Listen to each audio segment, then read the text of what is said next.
దేవుని యొక్క వాక్యాన్ని వింటున్నటువంటి ప్రియ బిడ్డలారా, ఈ ఆదివారము రోజున మనము చదువుకునుచున్నటువంటి సువిశేషము 5,000 మందికి ఆహారము ఇచ్చినట్లుగా వాక్యములో మనము వింటూ ఉన్నాం.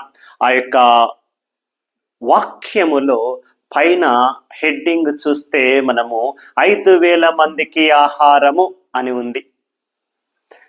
అంటే 5,000 మందికి మాత్రమే ప్రభు ఆహారాన్ని ఇచ్చారా? ఒక్కసారి వాక్యాన్ని ధ్యానము చేసుకుందాం.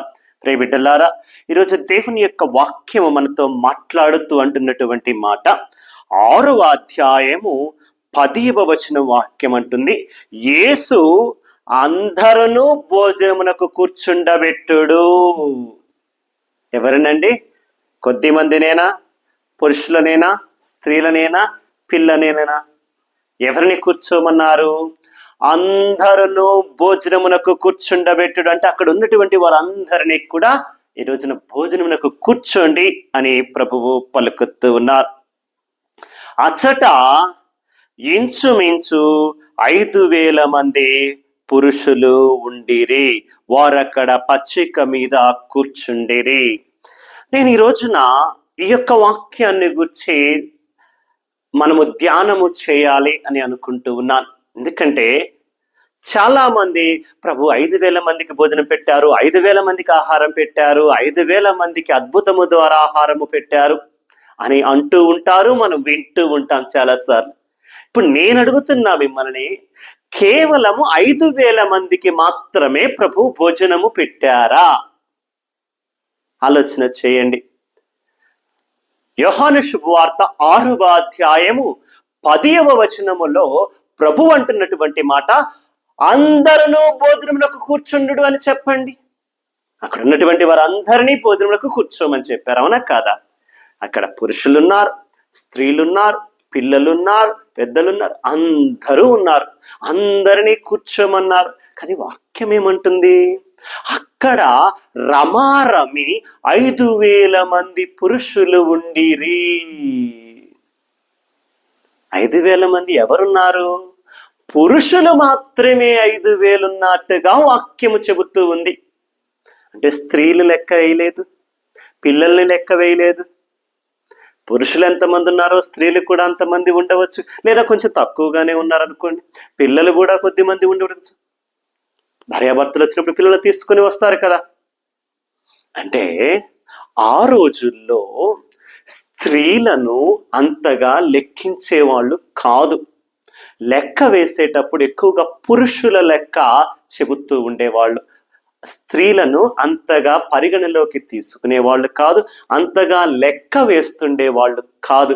లెక్కలలోకి వచ్చినప్పుడు గణాంకాలకు ఎక్కువగా పురుషులకు విలువ ఇస్తూ ఉండేవాళ్ళు.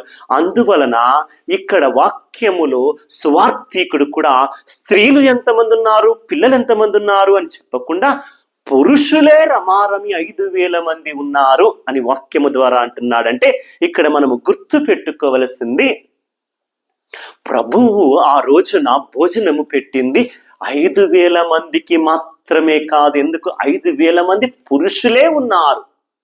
5,000 మంది కంటే ఎక్కువగానే పెట్టారు.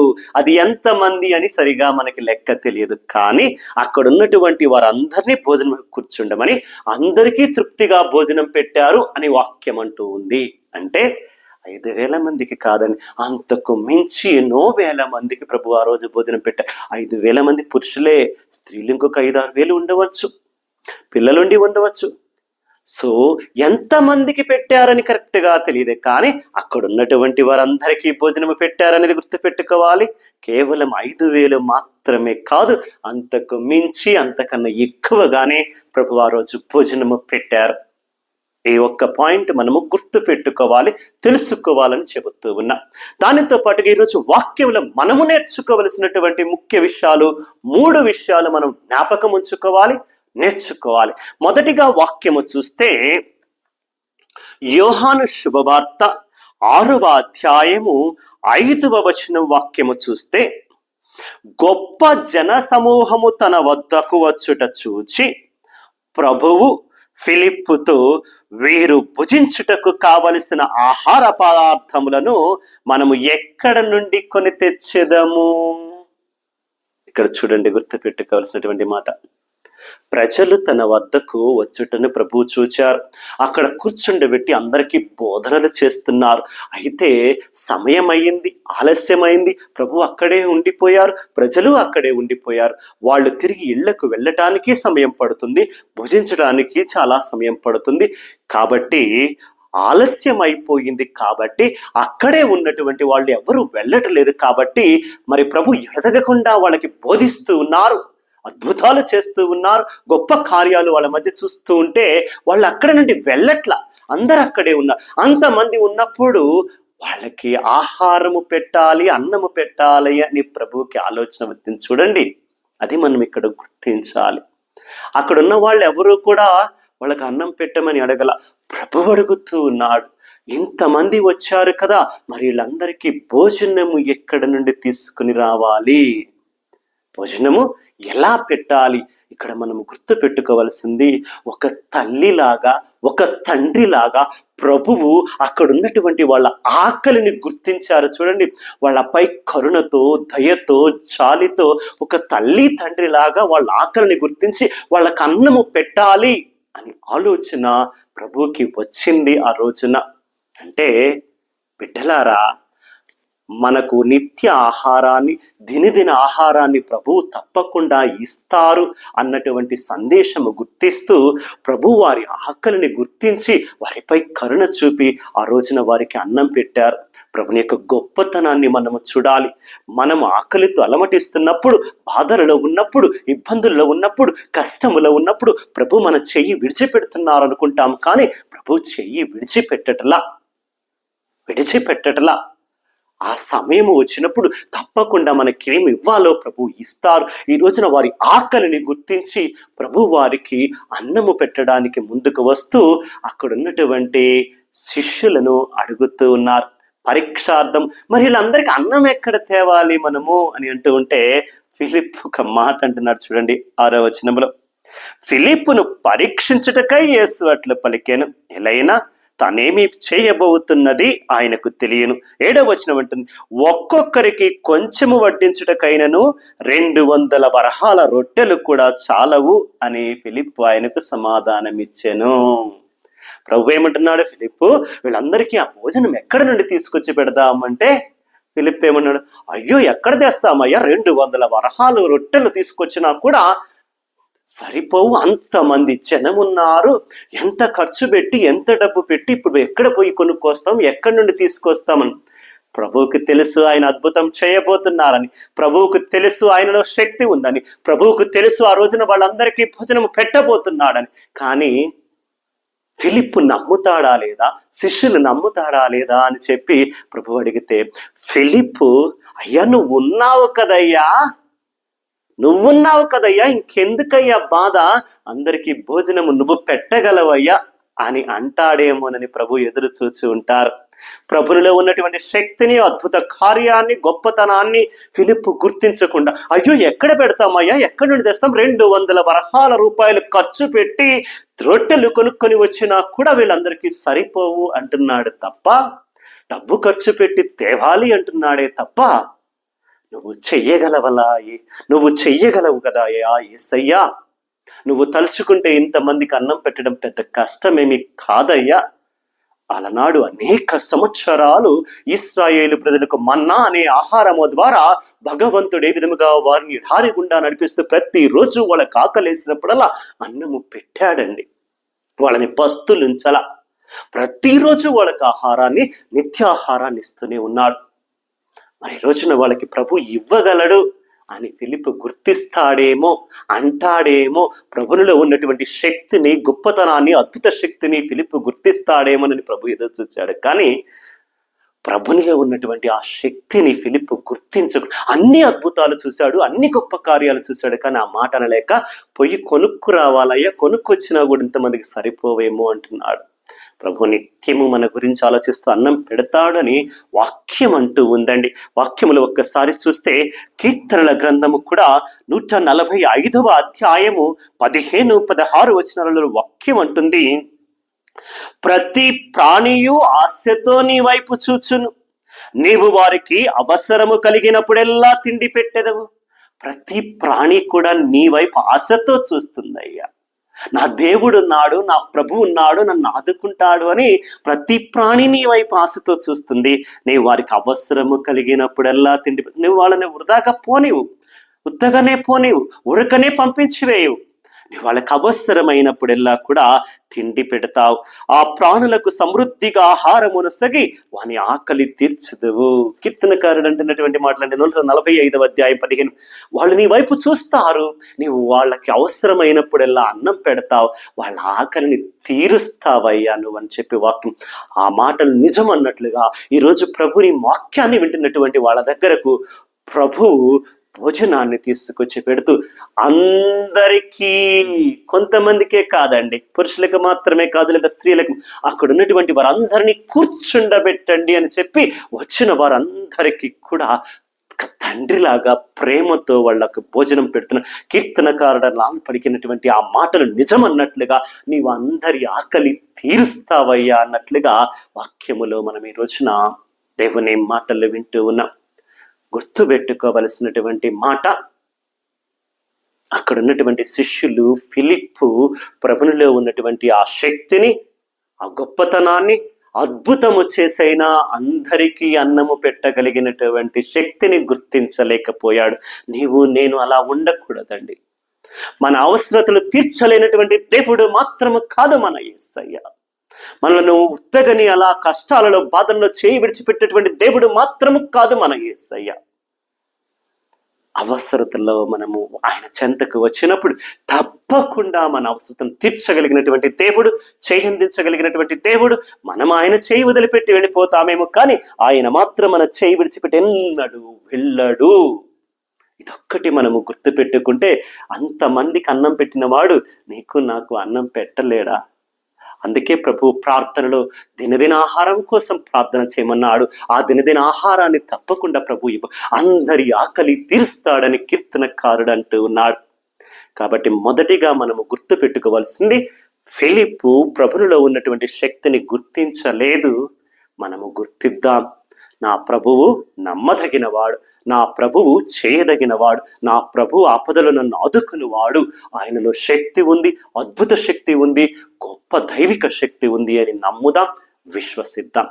రెండవది మనము నేర్చుకోవలసినటువంటి మాట ఈ రోజున యోహాను శుభవార్త 6వ అధ్యాయములో 8-9 వచనాలలో వాక్యము విందాం. ఆయన శిష్యులలో ఒకడు సీమోను పేతురు సోదరుడు అంద్రేయ ఇక్కడ ఒక బాలుని యొద్ద 5 యవధాన్యపు రొట్టెలు 2 చేపలు కలవు, కానీ ఇంతమందికి ఇవి ఏమాత్రము. చూడండి, ఇంకొక శిష్యుడు వచ్చాడండి, అంద్రేయ. సీమోను పేతురు యొక్క సోదరుడు అంద్రేయ వచ్చి, ప్రభు, ఇక్కడ ఒక బాలుడి దగ్గర ఇది 5 రొట్టెలు 2 చేపలు ఉన్నాయి. రొట్టెలున్నాయి, చేపలున్నాయి, కానీ 5 రొట్టెలు 2 చేపలు ఎలా సరిపోతాయి? ఇంతమంది ఉన్నారు కదా అని చెప్పి ఆ బాలుని తీసుకొని ఆ రొట్టెలు చేపలు తీసుకుని వచ్చి ప్రభుకి ఇచ్చాడు. ఎలా సరిపోతాయి అంటూనే ప్రభుని నమ్మి తీసుకుని వచ్చి, ఇదిగో ఇవి ఉన్నాయి, వీటిని బట్టి నువ్వు ఏ విధంగా చెయ్యగలవు అని నమ్మి అంద్రేయ వచ్చాడని నాకు అనిపిస్తుంది. ఎందుకంటే అలనాడు ద్రాక్షరసము తక్కువ పడినప్పుడు వివాహపు విందులో నీళ్లను ద్రాక్షరసముగా మార్చి అంతమందికి పెళ్లి విందులో ద్రాక్షరసం ఇచ్చినటువంటి ప్రభుని అంద్రేయ నమ్మినట్టున్నాడు.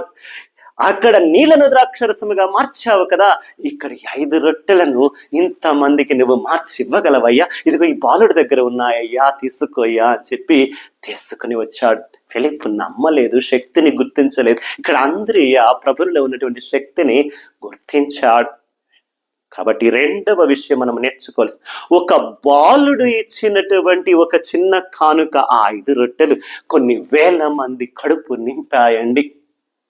ఇక్కడ మనం గుర్తు పెట్టుకోవాల్సింది, మనం భగవంతుని దగ్గరికి ఏదైనా తీసుకొని మనది భగవంతుడికి ఇవ్వడం మొదలు పెడితే, భగవంతుడి పేరు మీద లేని వారికి, పేదవారికి ఇవ్వడం మొదలు పెడితే, అది ఏదైనా కానీ, ఏ వస్తువైనా కానీ, నీ సమయమైనా కానీ, నీ ధనమైనా కానీ, నీ యొక్క గొప్ప టాలెంట్ అయినా ఏదైనా ప్రభువు కోసం నీవు సమర్పించడం, ప్రభువు కోసం నీవు ఇవ్వడం మొదలు పెడితే ప్రభు నూరంతలుగా దీవిస్తాడటండి, ఆశీర్వదిస్తాడు. నా నిమిత్తము సోదరుని కానీ, సహోదరుని కానీ, అక్కని కానీ, అన్నని కానీ, చెల్లిని కానీ, తమ్ముడిని కానీ, లేకపోతే మీ ఆస్తులు కానీ, తల్లిదండ్రులను కానీ, ఏది నా నిమిత్తం మీరిచ్చినా నూరంతలుగా తిరిగి పొందుతారని ప్రభుని యొక్క వాక్యము నిజమన్నట్లుగా వాక్యములో ఈరోజు ఘోషిస్తూ ఉంది. ఆ చిన్న బాలుడు చేత తీసుకుని రాబడినటువంటి ఆ రొట్టెలు, ఆ చేపలు కొన్ని వేల మందికి సరిపోయేటంతగా ప్రభు వాటిని రెట్టింపు చేసి అద్భుత శక్తిని మరి ఒకసారి నిరూపిస్తూ అందరికీ భోజనం పెట్టాడు. కాబట్టి రెండవ వాక్యములో మనము గుర్తుపెట్టుకోవాల్సింది, మనము ప్రభుని కోసం ఏదైనా ఇచ్చినప్పుడు, ప్రభుని దగ్గరికి ఏదైనా తీసుకొచ్చి ప్రభుని పేరిట ఎవరికైనా పంచడానికి వచ్చినప్పుడు తప్పకుండా ప్రభు దానిని రెట్టింపుగా ఆశీర్వాదకరముగా మనకి మారుస్తాడు అని ఈరోజు వాక్యం మనకి మరి ఒకసారి తెలియచేస్తుందండి. ఎందుకంటే మన వాక్యములో వింటే కనుక అపోస్తుల కార్యము 2వ అధ్యాయములో 44వ వచనం వాక్యం అంటూ ఉంది, విశ్వసించిన వారందరూ కలిసి సమిష్టిగా జీవించుచు తమకు కలిగిన దానిలో అందరూ పాలు పంచుకొనుచుండిరి. ఆ రోజుల్లో ఏం చేశారట, యేసు ప్రభు మరణము తర్వాత శిష్యులు, విశ్వసించినటువంటి వారందరూ, శిష్యులు మాత్రమే కాదండి, ప్రభుని విశ్వసించిన వారందరూ కూడా వాళ్ళ దగ్గరికి వచ్చి ఒక చోట కూర్చొని తమకు కలిగి ఉన్నది అందరూ కూడా అక్కడికి తీసుకొని వచ్చి సమిష్టిగా భుజించినట్లుగా వాక్యము ఘోషిస్తూ ఉందండి. అవును బిడ్డలారా, వాళ్ళందరూ కూడా వాళ్ళకున్నది తీసుకుని వచ్చారు. ప్రభుని నమ్ముకున్నటువంటి వాళ్ళందరూ కూడా ఒక చోట కూర్చునేవాళ్ళు. ఎవరి దగ్గర ఏముందో, ఎవరింటిలో ఏముందో అందరూ అక్కడికి తీసుకుని వచ్చి కలిసి వండుకొని భుజించి అందరూ కలిసి ప్రార్థన చేసేవాళ్ళు. నాకున్నది కొంచెమే కదా అని మనం సిగ్గుపడకూడదు. ఇది దేనికి పనికొచ్చింది? దేవుడు ఎవరిని దేనికి ఉపయోగిస్తాడో, నీవిచ్చేటటువంటి ఆ చిన్న కానుక ఎవరికి ఉపయోగపడుతుందో, నీవు చేసేటటువంటి ఆ చిన్న దానం ఎవరిని ఏ రకంగా ఆదుకుంటుందో, ఏ కుటుంబానికి ఏ రకంగా సహాయం చేస్తుందో మనకు తెలియదండి.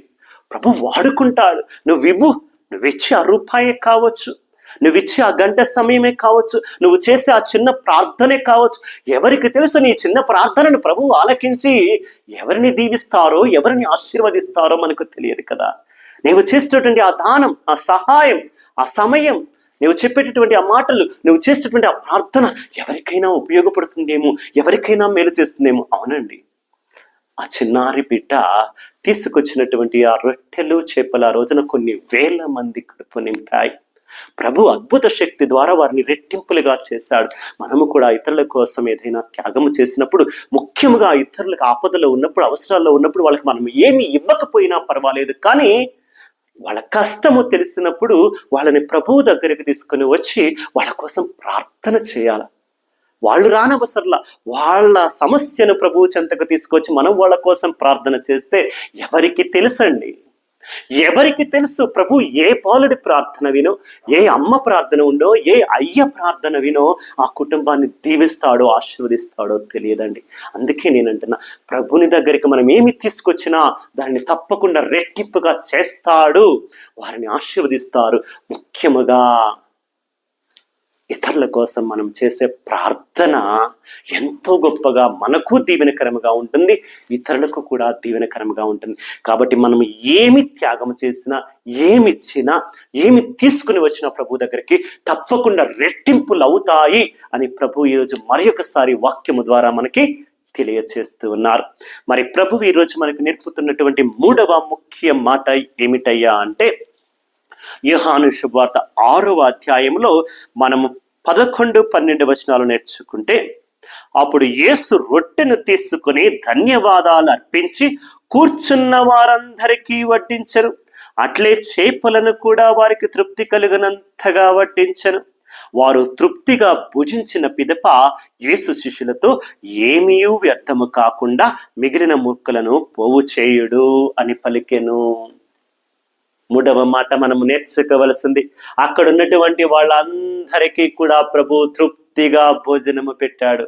కొంచెం కొంచెంగా పెట్టి పంపలా.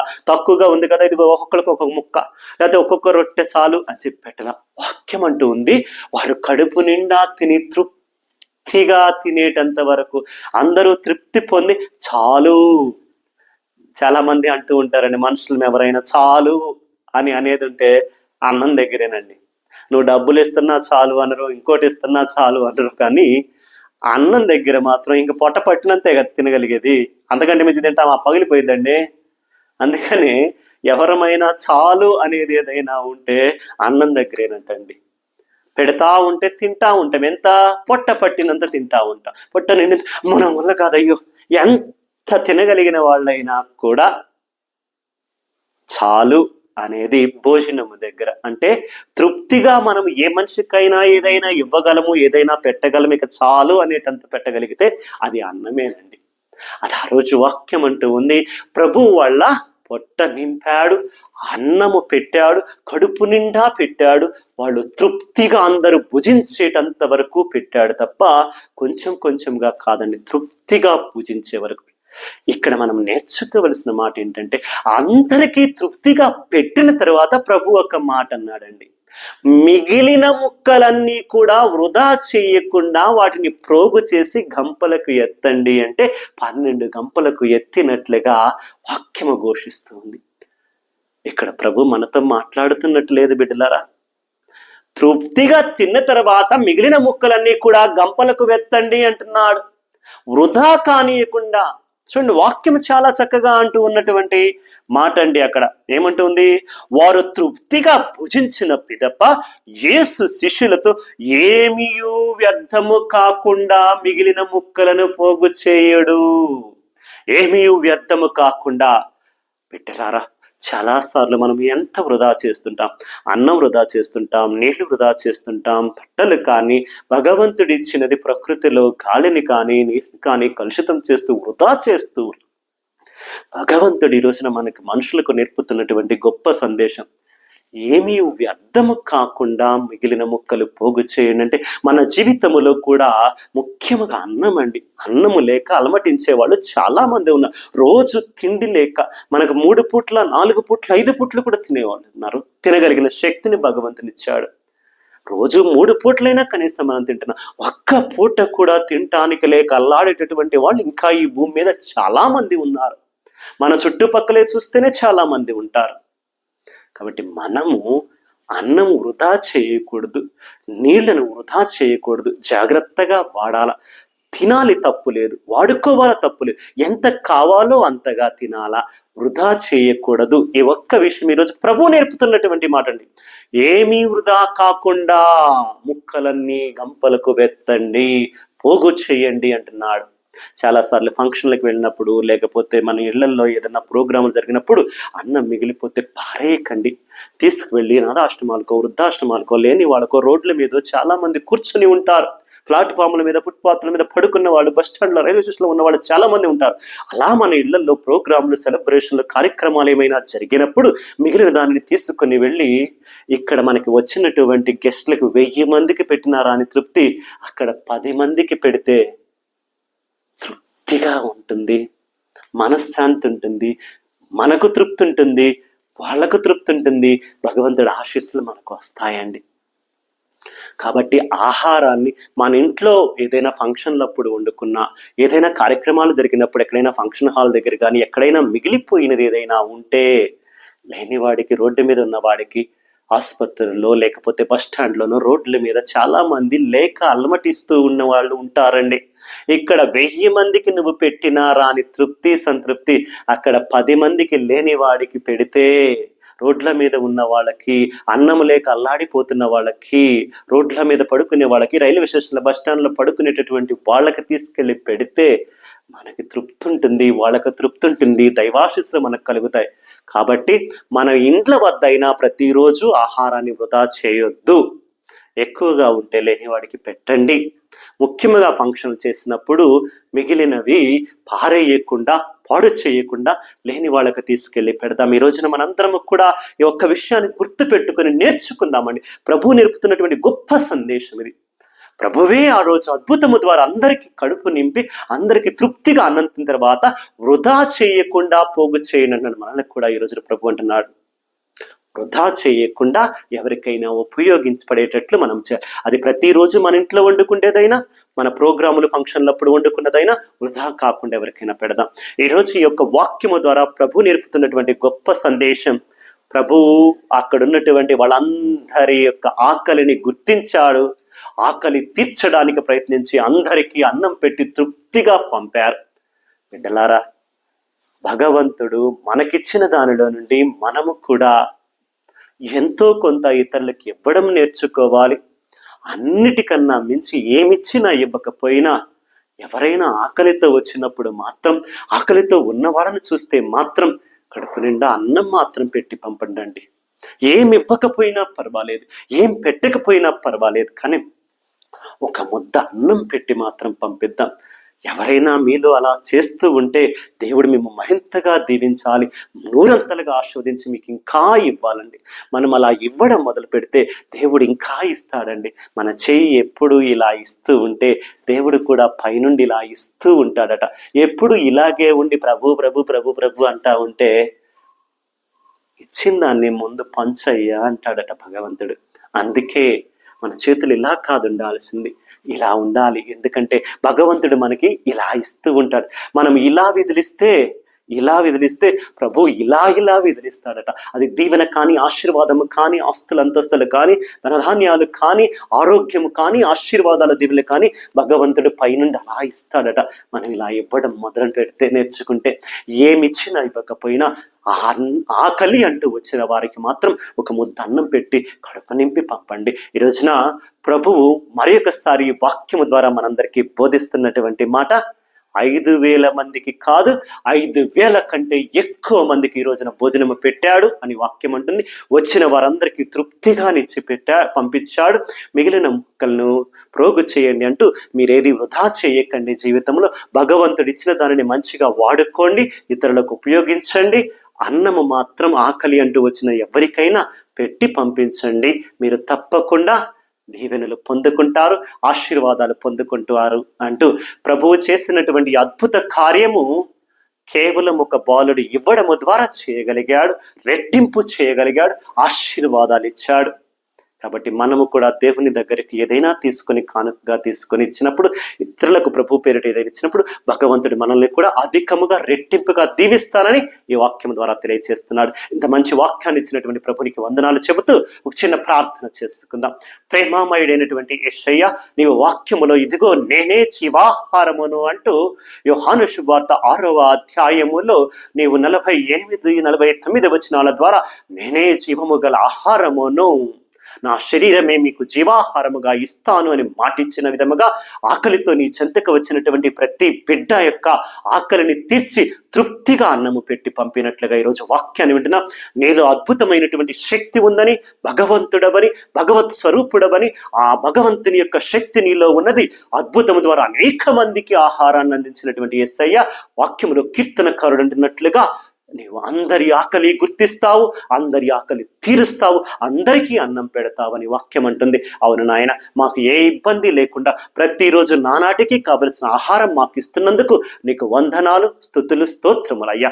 ఏ బిడ్డలైతే అన్నము లేక అలమటిస్తున్నారో, ఎవరైతే ప్రతిరోజు కూడా తినటానికి లేక ఇబ్బంది పడుతూ ఉన్నారో వాళ్ళని జ్ఞాపకము చేసుకుంటూ నీ సన్నిధికి తీసుకువస్తున్నాం. అటువంటి బిడ్డలని నీవు ఆశీర్వదించి, ఎవరో ఒకరి మూలమున, ఎవరో ఒకరి ద్వారా ఆ అన్నము లేని ఆకలితో అలమటిస్తున్నటువంటి బిడ్డలకు కూడా అన్నము దొరికే విధముగా, ఆహారము దొరికే విధంగా ప్రతి ఒక్కరికి కూడా తృప్తిగా భుజించటానికి కావలసినటువంటి ఆహారాన్ని దయచేయమని, ఇదిగో నాయన నీవు ఏ విధముగా అనేక వేల మందికి ఈ రోజున భోజనం పెట్టావో మేము కూడా మాకు చేతనైనంతలో వేల మందికి కాకపోయినా ప్రతిరోజు కూడా ఉన్నంతలోనే ఎవరైనా ఆకలి అంటూ వస్తే ఒకరికైనా ఇద్దరికైనా అన్నము పెట్టగలిగినటువంటి శక్తిని, మంచి మనసును మాకు దయచేయమని ఈ ప్రార్థనలు వింటున్నటువంటి ప్రతి బిడ్డను కూడా నీ పరిశుద్ధ హస్తాలతో దీవించి ఆశీర్వదించమని యేసు ప్రభుని పరిశుద్ధ నామమున అడిగి వేడుకొనుచున్నాము తండ్రి. ఆమేన్. పితా, పుత్ర, పవిత్రాత్మ నామమున ఆమేన్. God bless you all.